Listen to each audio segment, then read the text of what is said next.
Hello student, how are you all? I hope you all are doing well. और friends, आज मैं class 9th की beehive का chapter number 2 wind का आपके सामने चैप्टर पूरा लेकर आई हूँ। तो इस वाली वीडियो में हम विंड पोइम जो कि सुब्रमण्यम भारती द्वारा लिखी गई है, इसमें हम summary, rhyme scheme, poetic devices and NCERT में आने वाले सारे क्वेश्चन आंसर्स आज इस वीडियो में डिस्कस करेंगे। तो चलिए सबसे पहले पोइम स्टार्ट कर लेते हैं। बट बच्चों, पोइम स्टार्ट करने से पहले आपको ये पता होना चाहिए कि who was written this poem. तो this poem wind is written by Subramaniam Bharati. Subramaniam Bharati was a Tamil poet, and later this poem is translated in English by A.K. Ramanujan. A.K. Ramanujan is also very famous poet of English. तो इन्होंने क्या करा है कि ये जो है सुब्रमण्यम भारती एक तमिल पोइट थे और इन्होंने विंड के ऊपर एक बहुत ही सुंदर कविता यानी कि पोइम लिखी है, जिसकी आज हम समरी पहले डिस्कस करेंगे। तो बच्चों, पहले तो मैं आपको अपने शब्दों में, अपने वर्ड्स में थोड़ा सा इस पोइम की समरी ब्रीफ कर देना चाहती हूँ। देखिए, लाइफ में हमारी बहुत सारा प्रॉब्लम्स आती है, बहुत सारे चैलेंज आते हैं। विंड क्या करती है? कमज़ोर लोगों को अपने बहाव से, अपने दबाव से, अपने प्रेशर से कमज़ोर कर देती है, डिस्ट्रॉय कर देती है। और जो स्ट्रॉन्ग पर्सनस लाइफ में होते हैं, वो लाइफ की जो प्रॉब्लम्स होती हैं उससे ओवरकम कर लेते हैं। तो बेसिकली ये जो पोइम है, जो विंड पोइम है, वो एक सिम्बोलाइज पोइम है।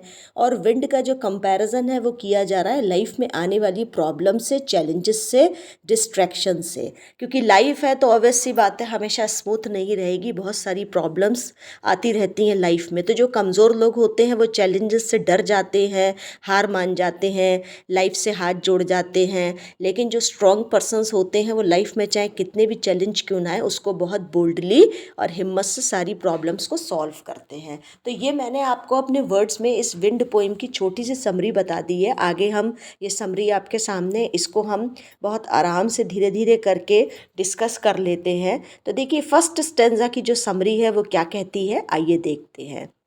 The first part of the poem describes the action of the wind. The poet asks the wind to come softly. He requires the wind not to break the shutters of the windows, not to scatter the paper and the down the books from the shelf. देखिए, जब हवा आती, जब तूफान आता है तो घर में कहीं शेल्फ में कुछ सामान रखा हुआ है होता है, कहीं टेबल पे पेपर रखे होते हैं, और भी घर में जहाँ जहाँ पे छोटा सामान, बड़ा सामान रखा होता है। तो जब भी विंड आती है तो चाहे हम बुक्स की बात करें, चाहे पेपर्स की बात करें, चाहे किसी भी तरीके की सामान की बात करें, सब कुछ बहुत बुरी तरीके से डिस्टर्ब हो जाता है। जब आपने देखा होगा बड़े बड़े तूफान आते हैं और हवा बहुत तेज़ी से चलती है तो दरवाजे भी हिल जाते हैं, जो खिड़की की जो दरवाजे होते हैं वो भी बहुत तेज़ी से आवाज़ करने लगते हैं, टेबल पे रखे हुए पेपर्स भी उड़ जाते हैं और शेल्फ में रखी हुई किताबें भी अपनी अपनी जगह से डिस्टर्ब हो जाती हैं। तो बच्चों, जो फर्स्ट स्टैंजा है उसमें जो पोइट है वो विंड से बहुत सॉफ्टली ये कह रहे हैं कि तुम धीरे धीरे आओ, ऐसे मत आओ कि आपके आने से किसी को प्रॉब्लम हो। लेकिन आपको लगता है कि पोइट ने अगर विंड से सॉफ्टली या पोलाइटली ये बोला है कि तुम धीरे धीरे आओ, किसी को कोई प्रॉब्लम मत पहुंचाओ, तो क्या विंड उनकी बात मानेगी? विंड को जो करना है बच्चों वो करना ही है। तो विंड अपने मन की है, इसीलिए हम ही को अपने आप को चेंज करना पड़ेगा। विंड चेंज नहीं होगी। विंड का जो बहाव है, जो उसका रुख है, वो ऐसे ही रहेगा कि कमज़ोर लोगों को वो दबाएगी, प्रेशराइज करेगी, और जो मजबूत लोग होंगे वो अपनी लाइफ की प्रॉब्लम से ओवरकम करके निकल जाएंगे। तो अब हम आ जाते हैं नेक्स्ट वाले स्टैंजा पे। But the wind throws the books and tears the pages, the poet says that the wind makes a mockery of weaklings. It brings down frail houses, crumbling doors, rafters, and even weak hearts. It crushes everything that is weak. तो second वाले stanza में poet ये कह रहा है कि हमने wind को बोला कि धीरे धीरे आओ, लेकिन विंड ने हमारी एक नहीं सुनी, सारे पेपर फाड़ दिए। और जो जितनी भी विंड ने क्या करा, बुक्स फाड़ दी, जो बुक्स के पेपर्स थे वो फाड़ दिए। और उसके बाद वो कह रहे हैं कि जो विंड का काम है, थर्ड वाली रो में आप देखिए, मेक्स अ मोकरी।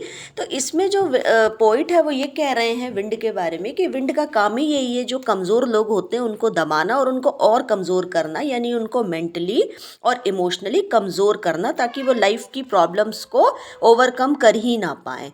और उसके बाद उसमें लिखा है कि हाउसेस को ख़राब कर दिया, क्रम्बलिंग डोर्स, राफ्टर्स स्टूडेंट वो होता है जिस पे पूरे घर का हमारा स्ट्रक्चर जो होता है टिका होता है।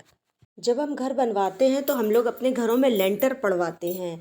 तो जब हम लेंटर पड़वाते हैं तो जिस घर का लेंटर जितनी मजबूती से होता है, स्ट्रांग होता है, उस घर की नींव उतनी स्ट्रांग मानी जाती है। तो राफ्टर्स वो होता है जिस पे बेसिकली कहीं ना कहीं हमारे पूरे घर और घर का स्ट्रक्चर टिका होता है। तो यहाँ पे विंड ने क्या किया है, सब कुछ क्रम्बलिंग कर दिया है। क्रम्बलिंग का मतलब होता है बच्चों बिल्कुल झंझोर दिया है, निचोड़ दिया है, कुछ भी नहीं बचा।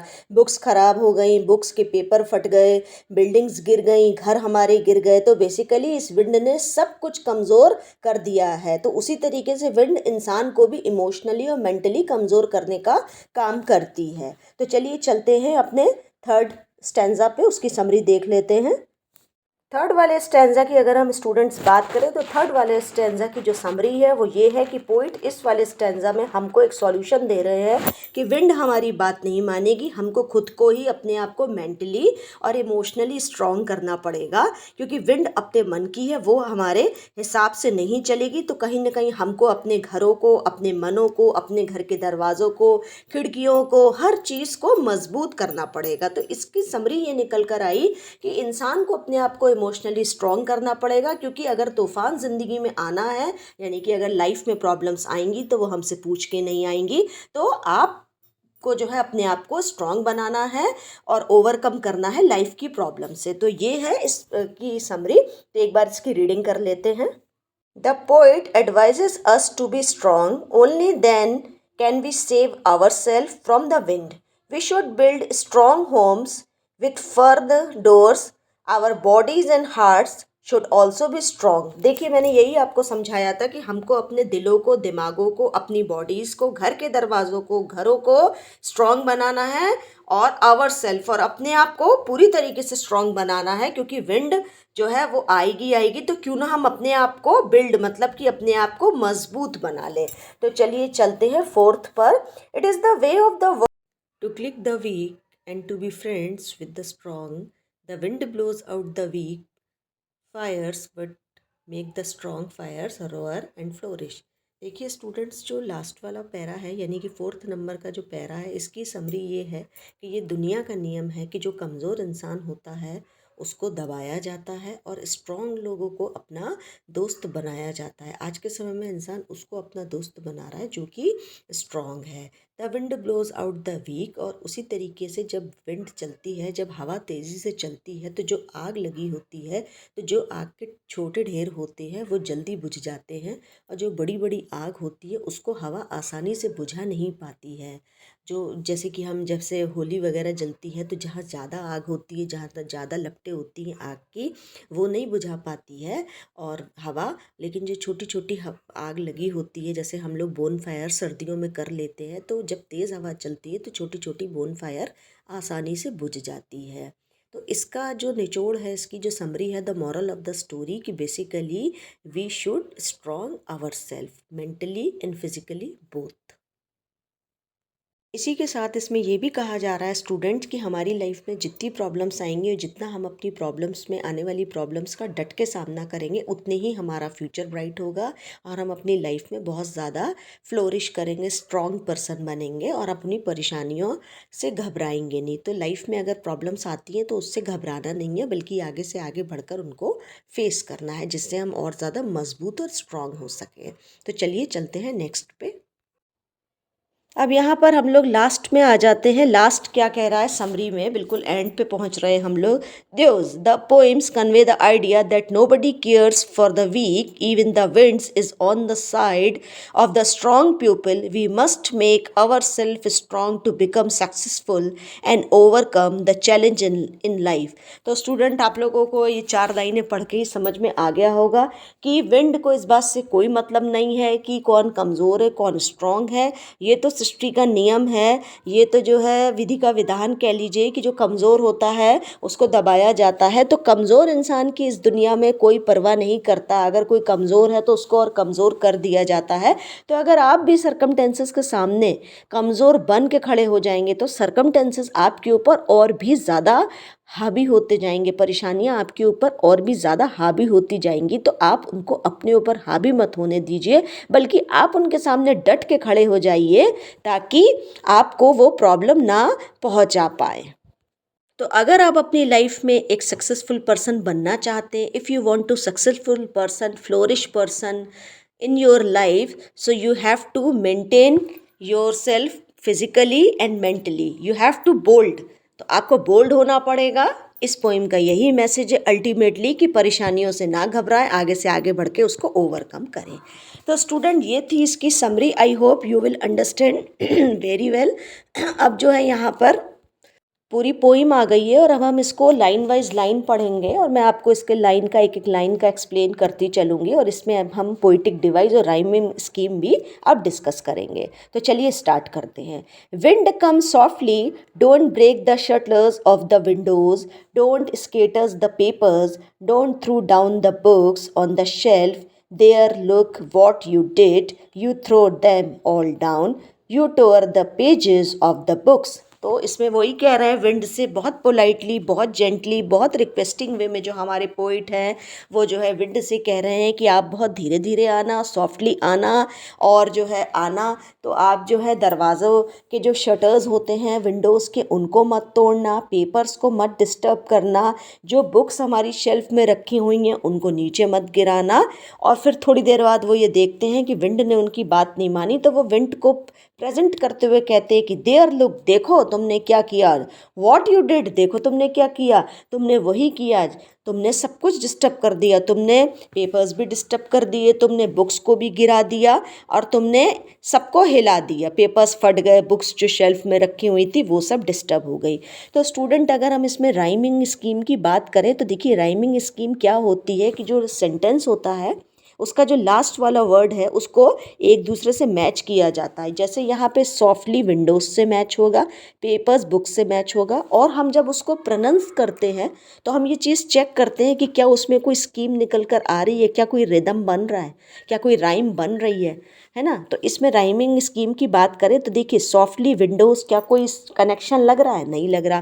पेपर्स, पेपर्स शेल्फ, क्या कोई कनेक्शन लग रहा है, नहीं लग रहा। डाउन एंड वाला वर्ड देखिएगा, डाउन बुक्स, यहाँ पर फुल स्टॉप भी इसीलिए दे रखा है ताकि आप लोग इजीली पहचान लें। तो डाउन बुक्स, इनमें आपस में क्या कोई कनेक्शन नहीं है तो ये क्या है, it is a blank verse. यहाँ पर कोई भी राइमिंग स्कीम नहीं है, इसको हम ब्लैंक वर्स भी कहते हैं जहाँ पर कोई राइमिंग स्कीम नहीं होती है, ब्लैंक वर्स है ये बिल्कुल कम्प्लीटली। इसमें there is no rhyming scheme in this poem, मतलब इन दिस स्टेंजा। अब हम अगर इसमें पोइटिक डिवाइस की बात करें तो सेकंड, थर्ड और फोर्थ आप देखिए don't don't don't 3 bar repeat हुआ है। तो यहाँ पे जो पोइटिक डिवाइस है दैट इज़ एलोफेरा। अब यहाँ पे बात कर लेते हैं स्टूडेंट्स की एनोफोरा होता क्या है। देखिए सेकंड लाइन को आप ध्यान से देखिए, सेकंड थर्ड एंड फोर्थ, उसमें जो स्टार्टिंग वाली जो मतलब जो लाइन की बिल्कुल स्टार्टिंग है, अगर वहाँ पे कोई भी वर्ड बार बार रिपीट होता है और जस्ट एक के नीचे एक के नीचे एक आता है तो वहाँ पे जो पोइटिक डिवाइस है वो होती है एनोफोरा। तो यहाँ पे सेकेंड लाइन में डोंट आया, फर्स्ट में सेकंड में आया, थर्ड में आया, फोर्थ में आया और ये जो डोंट डोंट आया वो एक के नीचे एक के नीचे एक आया। और ये तीनों जो लाइन्स है वो है भी इम्पॉर्टेंट। तो जब कोई भी वर्ड सेंटेंस के बिल्कुल स्टार्टिंग में आता है और बार बार रिपीट होता है तो वहाँ पर जो है पोइटिक डिवाइस कौन सी होती है, एनोफोरा। ठीक है स्टूडेंट्स, तो आई होप आपको अच्छे से समझ में आ गया होगा। अब हम अपने जो है नेक्स्ट वाले स्टैंजा की तरफ चलते हैं। तो you brought rain again, you are very clever at poking fun at weaklings, frail crumbling house, crumbling doors, crumbling rafters, crumbling wood, crumbling bodies, crumbling lives, crumbling heart, the wind god winnows and crushes them all। देखिए इसमें क्या कर रहा है कि तुम जब जब आई बारिश लाई, मतलब तुम आई तो तुम तो आई, तुमने तो तबाही मचाई, तुमने तो परेशान किया ही, लेकिन तुम अपने संग जो बारिश लाई उसने क्या करा, सबको डबल परेशान कर दिया। यू आर वेरी क्लेवर, तुम बहुत चालाक हो।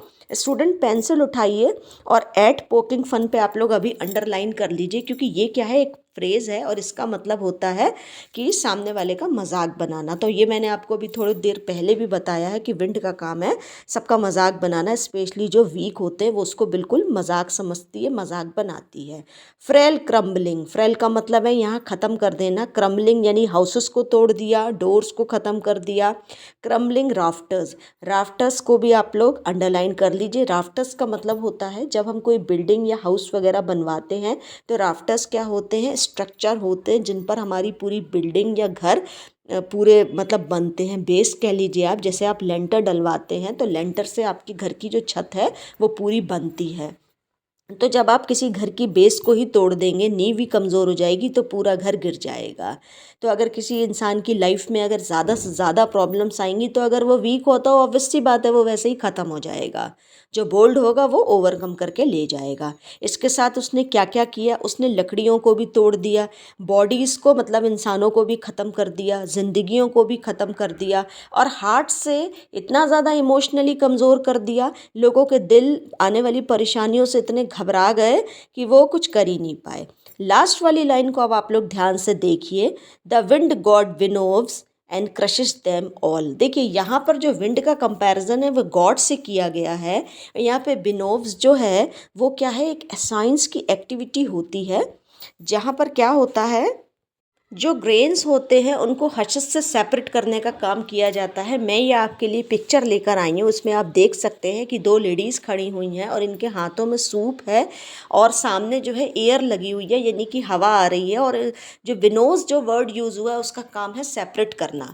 तो यहाँ पर हवा का भी काम यही है कि वो क्या करती है, कमज़ोर लोगों को स्ट्रॉन्ग पर्सन से बिल्कुल अलग करने का काम करती है, दबाने का काम करती है। तो यहाँ पे आपने देखा होगा जब हम घरों में नानी दादियाँ गेहूँ साफ़ करती हैं तो जो भारी चीज़ होती है, जो गेहूँ होता है, जो ग्रेन होता है वो अलग हो जाता है और जो उसका कचरा होता है, जो कूड़ा होता है जिसको हम हशस बोलते हैं, वो सेपरेट हो जाता है। तो सामने से एयर आ रही होती है या हवा आ रही होती है तो वो जो कचरा होता है वो हल्का होता है यानी कि वो वीक होता है तो वो आसानी से ग्रेन से सेपरेट हो जाता है।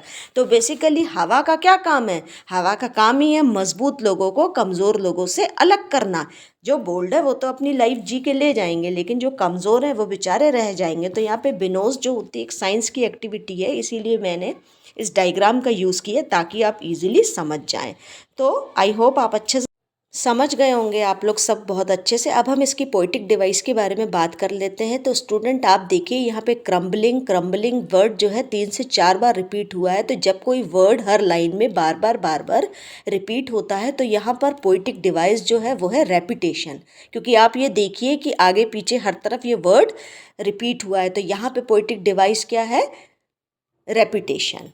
तो आई होप आपको पोइटिक डिवाइस अच्छे से समझ में आ गया होगा। अब हम बात कर लेते हैं इसके थर्ड वाले स्टैंजा की।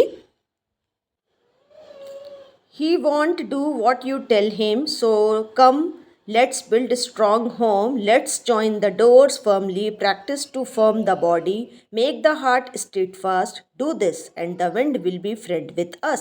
यहाँ पे पोइट हमको इस थर्ड वाले स्टैंजा में एक सॉल्यूशन दे रहे हैं। उनका ये कहना है कि देखो विंड तो हमारी सुनेगी नहीं, उसको जो करना है वो करना है, तो क्यों ना हम अपने घरों को स्ट्रॉन्ग बनाएं, क्यों ना हम अपने आप को मेंटली प्रिपेयर करें, फिजिकली प्रिपेयर करें। तो घरों को हमको स्ट्रॉन्ग बनाना है और जो घरों के दरवाजे हैं उनको भी स्ट्रॉन्ग लगाना है।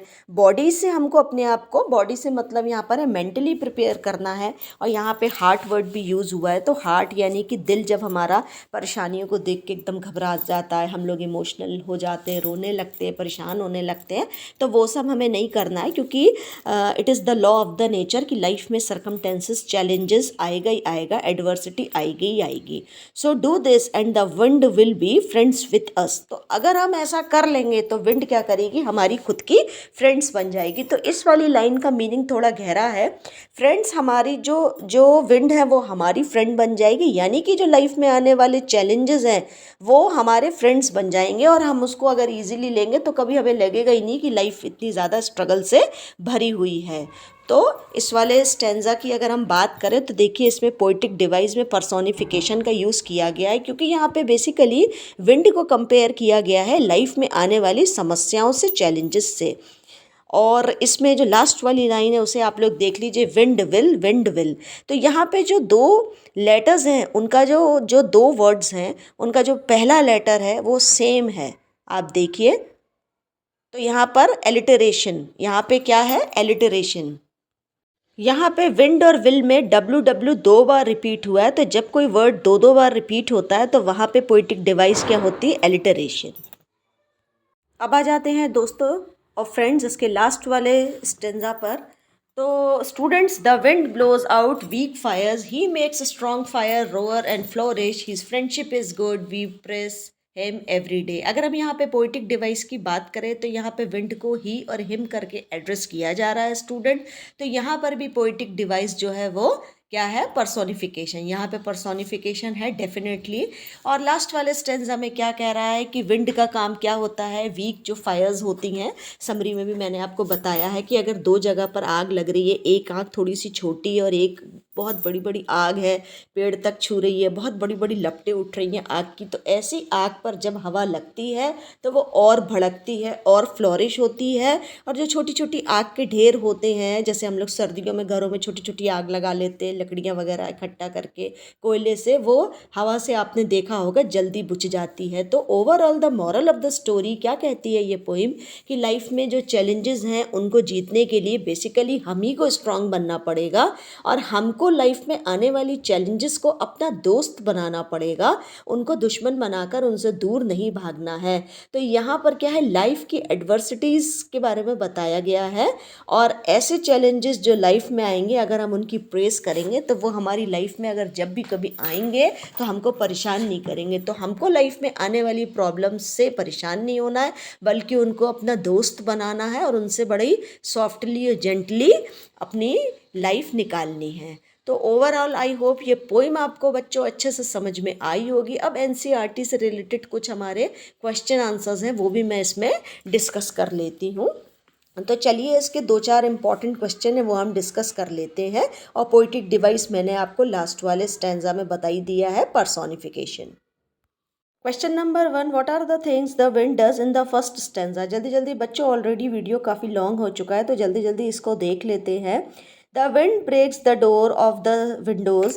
इस वाले फर्स्ट वाले क्वेश्चन में ये पूछा गया है कि फर्स्ट वाला जो स्टैंजा है बेसिकली उसमें क्या कर रही है विंड। द विंड क्या कर रही है, उसने डोर्स को, जो विंडो के जो डोर्स थे वो ब्रेक कर दिए हैं, शेल्फ में रखी हुई बुक्स को भी नीचे गिरा दिया है, सब कुछ डिस्टर्ब कर दिया और अपने साथ साथ उसने जो डिस्टर्बेंस करी वो करी, साथ साथ वो अपने रेन भी ले आई, यानी कि डबल प्रॉब्लम्स अपने साथ ले आई। तो I hope you will understand very well. Now we are going to a second question. देखिए क्या है, have you seen anybody winnowing grain at home or in a paddy field? What is the word in your language for winnowing? What do people use for winnowing? Give the words in your language if you know them. winnowing का example मैंने आपको student बहुत अच्छी तरीके से एक diagram की help से समझा दिया। विनोइंग का मतलब होता है ग्रेन में से जो हमारा गेहूं होता है उसमें से कूड़े को अलग करना, वो जो एक्टिविटी होती है इस एक्टिविटी को ये बिनो की एक्टिविटी कहते हैं।